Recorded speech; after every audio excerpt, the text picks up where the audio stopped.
Hello, my name is Mr. Wilke. We're learning statistics, and wait a minute, there's no data on the board today. That's all right, we'll just make some up. So sometimes we don't have anything necessarily to talk about, but we still need some data, so I'll make up some numbers. So here's just some numbers that I'm thinking of off the top of my head. So let's do two data sets. We'll call this set 1. Let's do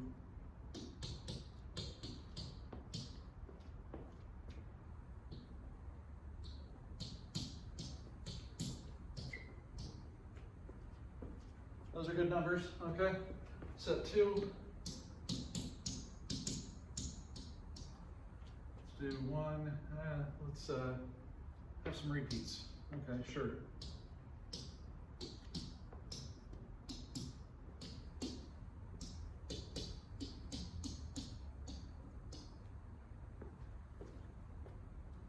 Okay, so two data sets, numbers I just came up with randomly, as if people could actually come up with random numbers, which we'll learn about eventually, but for today, let's just pretend they're random.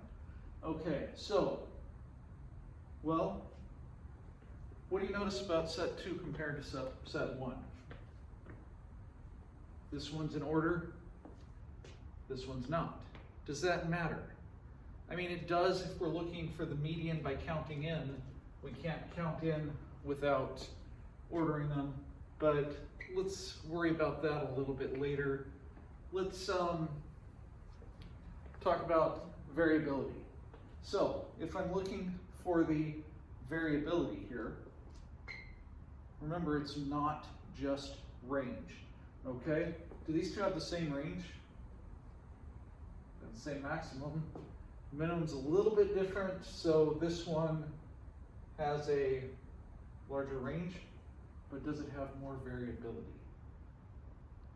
I don't know. So let's talk about ways we can find variability. So let's talk about the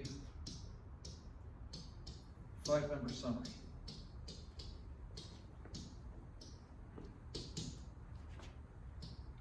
So 5-member summary, we've got, well, 5 numbers to think about. So we're going to have the minimum, Q1, median, Q3, and maximum. So the minimum is the lowest number, the maximum is the highest number.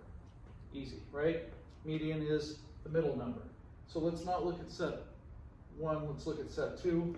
There's 1, 2, 3, 4, 5, 6, 7, 8, 9, 10, 11. So it's going to be the 6th number is the median.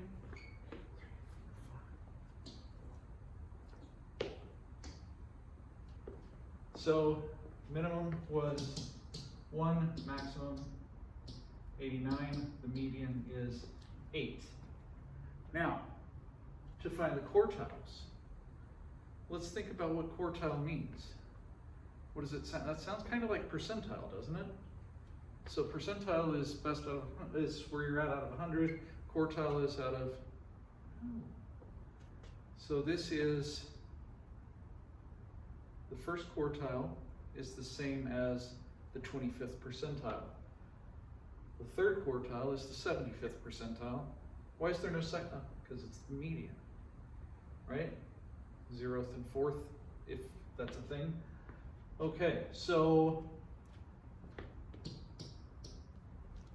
the first quartile is the median of the lower half of the data. So I'm just going to look at the lower half of the data. The first quartile would be 2. The third quartile would be, just look at the upper half of the data, 34. Now, if this were 2 numbers in here, let's say, just for argument's sake, instead of 8, we had 6 and 10. Okay? The median would still be 8, but now the first quartile would be between those two, the third quartile would be between those two. But let's just put it back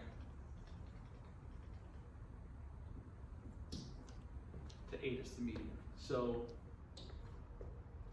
minimum, Q1, median, Q3, maximum. 5-number summary, okay? Now, if I want to graph the 5-number summary, does anybody know what graph we would use? That's right, we use a box plot. Have you guys seen a box plot before? You might have learned it as a box and whisker plot. A box plot is a way of illustrating the 5-number summary. So if we're going to look at our data, let's go 0, we'll call this 100, so about halfway is 50, 25, 75, so 10, 20, 30, 60, 70, 80,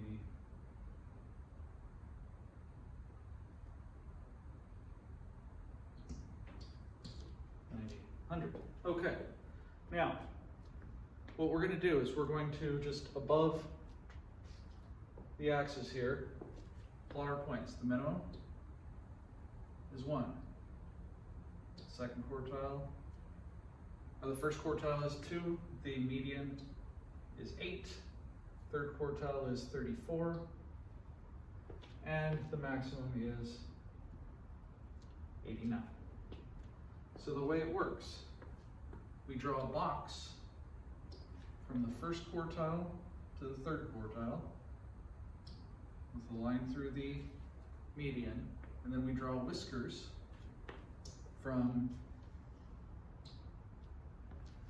the quartiles to the minimum, quartile to the maximum. Okay, so that's a box plot. Now, can we do a box plot on our calculator? That's a great question. Let's find out. So I would want to enter my data into my lists. So looks like I did that. Good for me. All right, that makes it easier. So now, if I want to do a box plot, go to my stat plot. Remember, it's second y equals. Go to plot 1. Need to turn the plot on. Scroll down. Now, you'll notice this looks like a box plot. That also kind of looks like a box plot. So let's do both of these. This is what we call a box plot. This is what we call a modified box plot. So let's look at the differences. This is a box plot. Let's do it in list. I'm going to do list 2 because that had my second list in it. Frequency 1, graph. Looks like I was teaching algebra earlier, so let's clear that out. And then zoom, none. And there it is. So, yeah, your calculator will do it for you. Now, let's look and see what that modified box plot was. So second, y equals. Go to this one, graph. So what do you think this represents? What do you think this represents? What's the difference? Does anybody want to guess? Let's write this right here. Will show an outlier. Okay? So let's talk about what an outlier is, how to find an outlier. Also, if I wanted to compare the two, I can do what's called a side-by-side box plot. So what I'm going to do is in my plot 2, we'll do a modified box plot here of L1. Right? What did I forget? I forgot to turn it on, didn't I?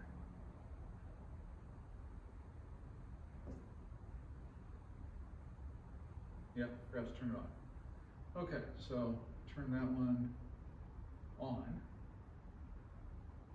Everything's right, graph. So now, when we're comparing the two, which one has more variability? Well, this one has an outlier. This one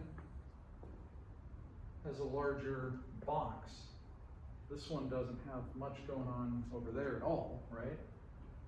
Okay, so, but this one has a high outlier. This one does not.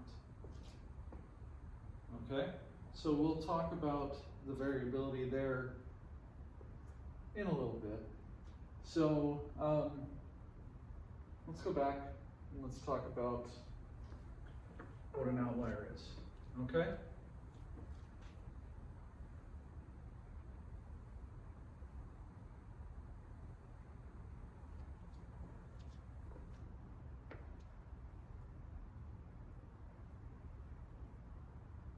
There we go.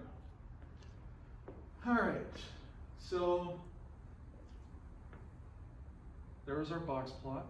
We said this one is an outlier. Now, to figure out an outlier, first we've got to talk about what's called the IQR. The IQR is the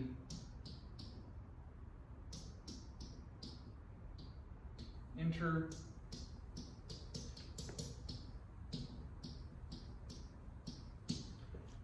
range. Now, we know range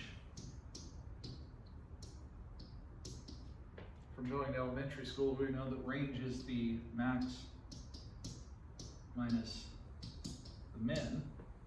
We know interquartile range, IQR, clearly has something to do with range. It's going to be Q3 minus Q1. It's the width of the box. Okay? So the interquartile range, IQR, Q3 minus Q1, here, the IQR is 32. Now, an outlier. Let's define an outlier.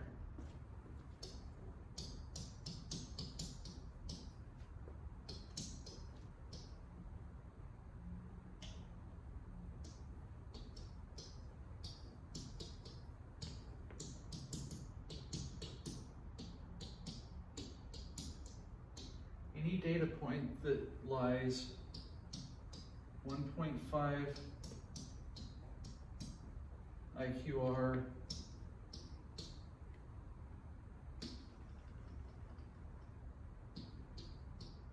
or more below Q1 or above Q3. So this one, the IQR was 32. 32 times 1.5 is 48. So if I took 34 plus 48, that's 82. Anything above 82 is going to be a high outlier. Well, 89 is a high outlier. Okay? Anything below negative 46, well, that didn't happen. Okay? Clearly this was not going to have an outlier, but this one, I'm just barely an outlier, but it was an outlier. Okay? When we looked at this set, we saw there were no outliers. Okay? So, any questions so far on box plots, outliers, 5-number summaries? Now, when you're describing a distribution, you always describe shape, center, variability. Okay? Shape. We talked about that before, right? Skewed left, skewed right, symmetric, things like that. Well, if it's skewed, when you use center, you want to use the median. Now, when you use the median for center, for variability, you want to talk about the 5-number summary. But what if it's symmetric? If it's symmetric, what do we use for center? That's right, the mean. If it's symmetric, we use the mean for center. So if we're using the mean for center, we need to use something else for variability. So let's talk about the variance.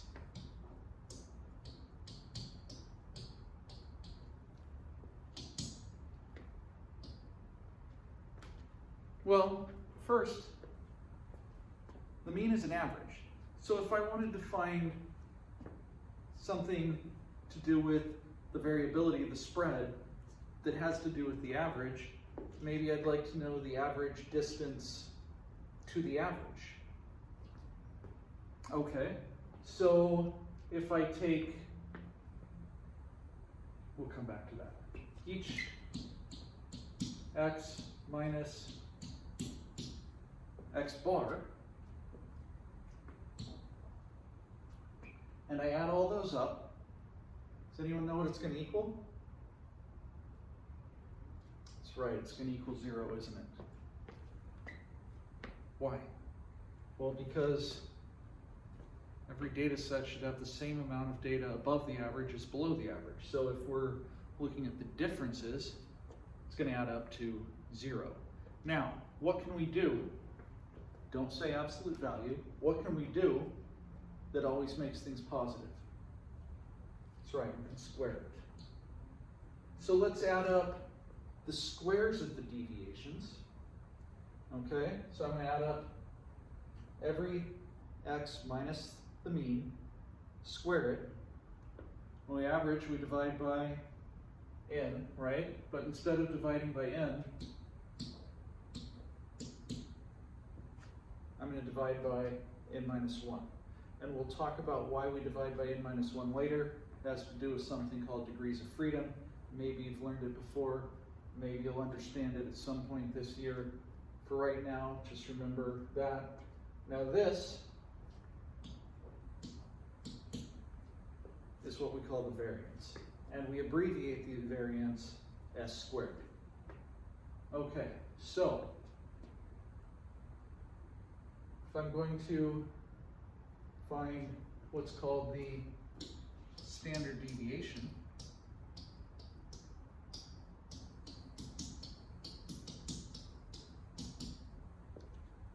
standard deviation, we're going to abbreviate S. Can anybody guess the formula for standard deviation? That's right, good. Standard deviation is just the square root of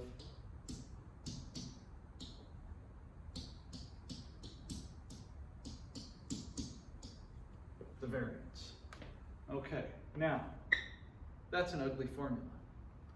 Let's talk about the AP test, okay? When you take the AP test, they will give you a formula sheet, which means for every test you take in this class, I will give you the same formula sheet, or at least I'll give you the formulas from that sheet that you'll need for that test. The first formula on the formula sheet is the mean. Now, you guys all came into this class knowing how to find the mean, and yet they still give you that formula. So any formula harder than the mean is going to be on the formula sheet. If it's not on the formula sheet, it's not on the test.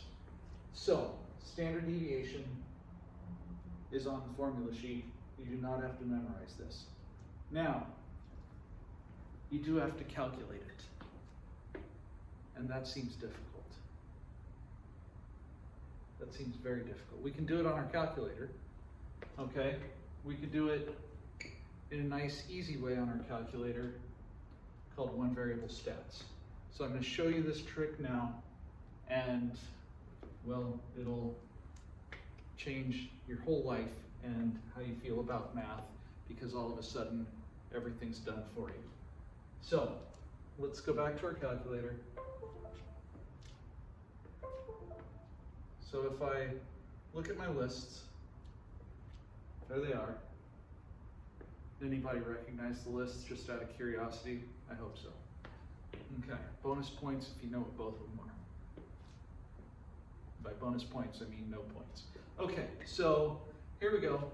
Stat. Go over to calc. And the first thing you see is one variable stats. So you hit enter, one variable stats. Let's look at our one variable stats on L1. That's the mean. S, that's the standard deviation. This number close to it is sigma. That's also the standard deviation. That's the population standard deviation. We'll talk about that soon. The difference is this one, S, you divide by n minus 1. Sigma, you divide by n, okay? That's the sum of everything. That's the sum of the squares. N is the number of numbers. And it says, hey, why don't you scroll down? And there's the 5-number summary. Look how easy your next assignment is going to be. Okay, so we've got ways to do the standard deviation. We've got ways to calculate the mean. We've got ways to calculate the 5-number summary. Use your lists, use your calculator. It makes life so much easier. And that's it. Now, the standard deviation is a good way to look at variability. Standard deviation gives you kind of an average distance to the average. Okay, so sigma here on list 1, which was the first list, 31.9776 or something. So let's look at the other one.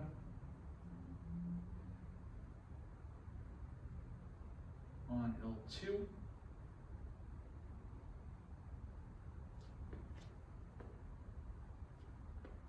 Standard deviation here is 28.14766.